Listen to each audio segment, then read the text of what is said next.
Hi, boys and girls. It's Mr. Dean, and I have a question for you. Would you like to hear a story? You wanna hear a story? I'll read one to you. Story time with Mr. Dean. This story is called Tops and Bottoms. Tops and Bottoms, adapted and illustrated by Janet Stevens. This is one of my absolute favorite books. Did you notice that the spine of this book is on the top? Weird, right? Where is it usually? Isn't it usually over here? Yeah, check that out. It's on the top. Tops and bottoms. I wonder if that's on purpose.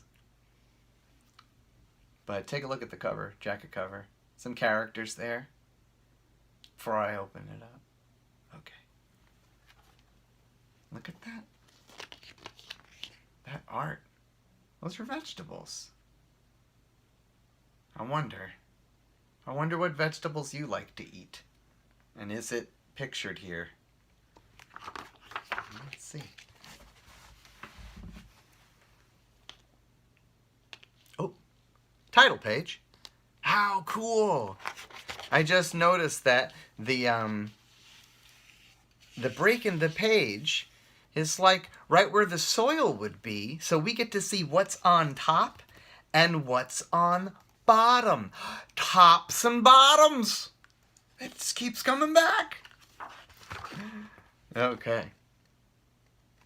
I'm going to go to this bottom page here. Okay. Once upon a time there lived a very lazy bear who had lots of money and lots of land. His father had been a hard worker and a smart business bear, and he had given all of his wealth to his son. But all Bear wanted to do was sleep.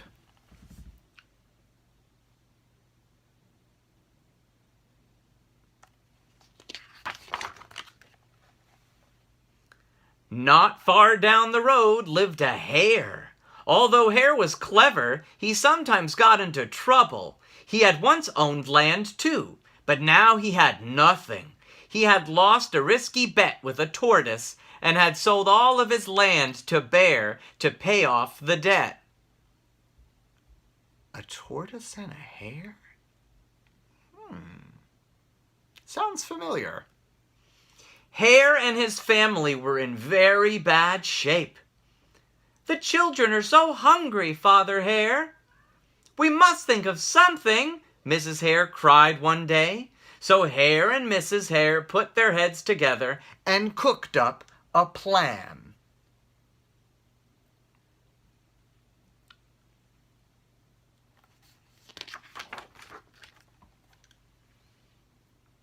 The next day, Hare hopped down the road to Bear's house.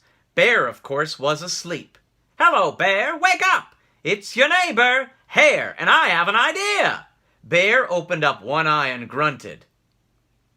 "We can be business partners," Hare said. "All we need is this field right here in front of your house. I'll do the hard work of planting and harvesting, and we can split the profit right down the middle. Yes, sir, Bear, we're in this together. I'll work and you sleep." "Huh?" said Bear. "So what'll it be, Bear?" asked Hare. "The top half or the bottom half? It's up to you. Tops or bottoms?"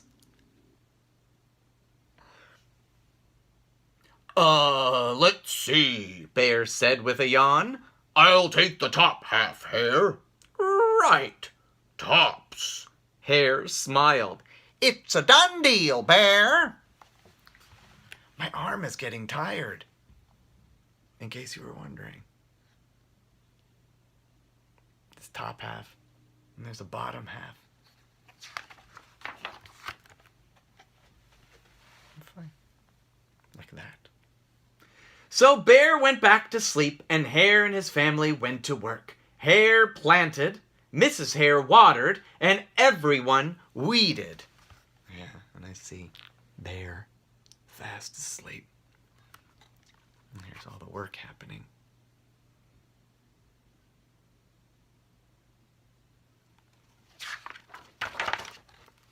Ooh, look at that. Bear slept as the crops grew.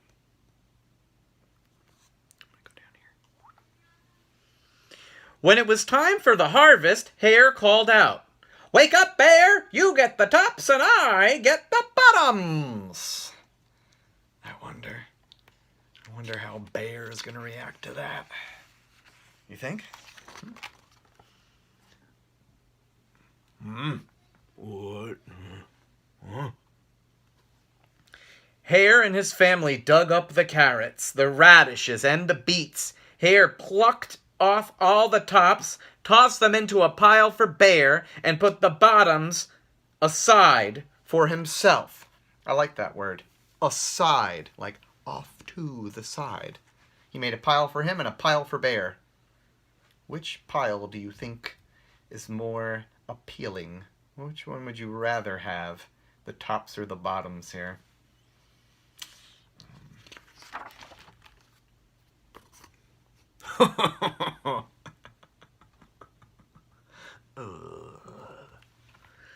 Bear stared at his pile. "But Hare, all the best parts are in your half." "You chose the tops, Bear," Hare said. "Now, Hare, you've tricked me. You plant this field again, and this season I want the bottoms." Hare agreed. "It's a done deal, Bear." Should he trust the hare? So Bear went back to sleep, and Hare and his family went to work. They planted, watered, and weeded.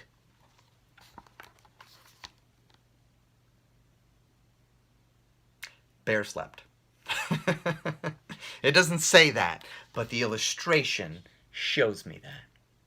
Oh, actually, it does. It says it up top. It says Bear went back to sleep. Bear slept as the crops grew. That's cool. I like that picture. When it was time for the harvest, Hare called out, "Wake up, Bear! You get the bottoms and I get the tops!"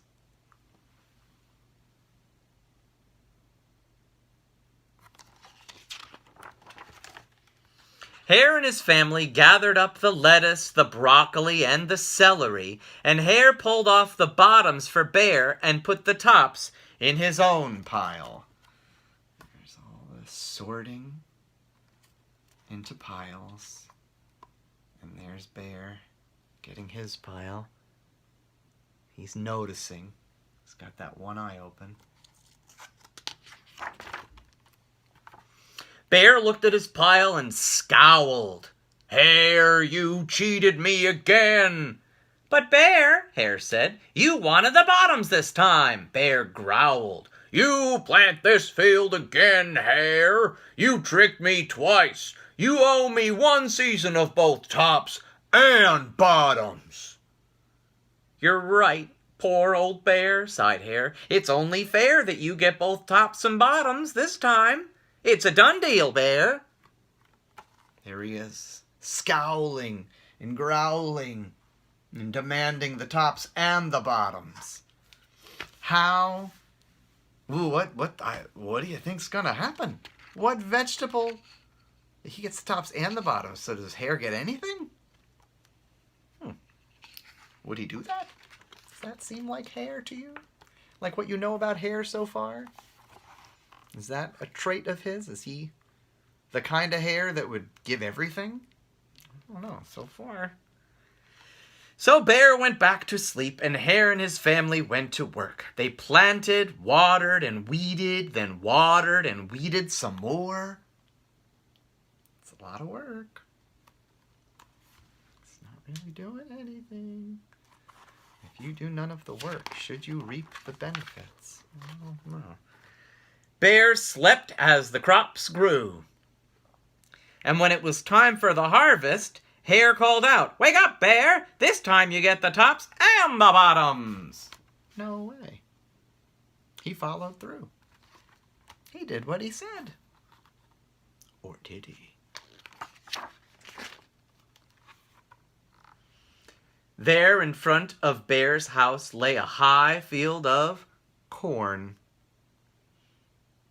Hare and his family yanked up every cornstalk. Hare tugged off the roots at the bottom and the tassels at the top and put them in a pile for Bear. Then he carefully collected the ears of corn in the middle and placed them in his own pile. Bear rubbed his eyes and watched. See, Bear? You get the tops and the bottoms. I get the middles. Yes, sir, Bear, It's a done deal. There's our answer.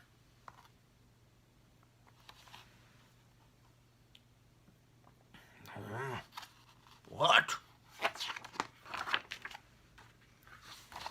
wide awake now, isn't he? It's the most awake I've ever seen that bear. By now, Bear was wide awake. "That's it, Hare," he hollered. "From now on, I'll plant my own crops and take the tops, bottoms, and the middles." Hare and his family scooped up the corn and hopped down the road toward home. Should have been doing that all along, Bear. Don't you agree? Now you want to do your job? Now? Bear never again slept through a season of planting and harvesting. Hare bought back his land with the profit from the crops, and he and Mrs. Hare opened up a vegetable stand. And although Hare and Bear learned to live happily as neighbors, they never became business partners again. Can you blame them? Lesson learned. That's the end. That kind of looks like the beginning, right? See the back? Are there rabbits in there? I think. Do you see them? See the rabbits? It's a nice story, right? Tops and bottoms. Story time with Mr.